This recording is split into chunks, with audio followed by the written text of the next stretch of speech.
एक रात मिस्र के बादशाह फ़िरौन ने एक ख्वाब देखा कि शाम की तरफ से एक आग आई और उस आग ने तमाम किप्तियों के घरों को जला डाला, जबकि बनी इसराइल महफूज रहे। दहशत के आलम में बेदार होने के बाद फ़िरौन ने तमाम काहिनों और नजूमियों को जमा करके अपना ख्वाब बयान किया। नजूमियों ने उसे बताया कि बनी इसराइल में एक बच्चा पैदा होगा जो फ़िरौन की बादशाहत को ख़त्म करेगा।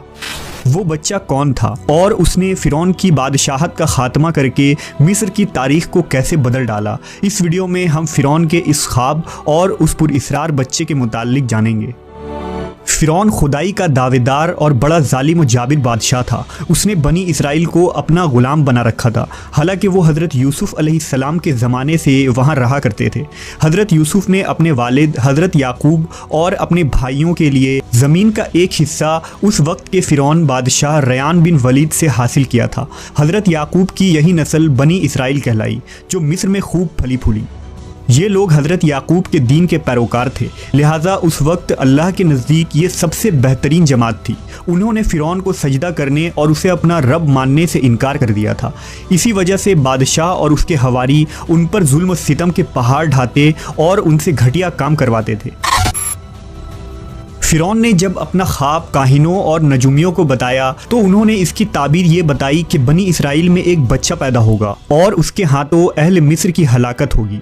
बनी इसराइल के यहाँ भी शुरू से ही यही बात मशहूर थी, लिहाजा इस ख्वाब के बाद वो मज़ीद फ़िक्रमंद हो गया और उसने हुक्म जारी कर दिया कि बनी इसराइल में पैदा होने वाले तमाम लड़के सलाम की बहन ने फ़िरौन की बीवी से कहा, क्या मैं तुम्हें ऐसा घर ना बताऊं जो इस बच्चे की तुम्हारे लिए परवरिश करे और इस बच्चे की खैरख्वाह हो, इसलिए कि वो एक गरीब घराना है। जब उन्हें मालूम होगा कि ये बच्चा फ़िरौन के घर से आया है तो उन्हें इनाम व इकराम मिलने की उम्मीद रहेगी।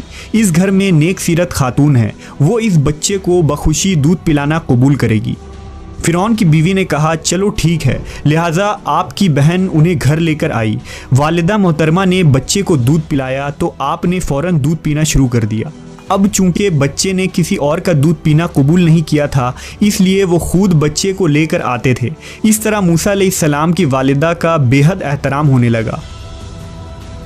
इस तरह हज़रत मूसा अलैहिस्सलाम शाही महल में परवरिश पाकर जवान हो गए और पूरे तवाना हो गए।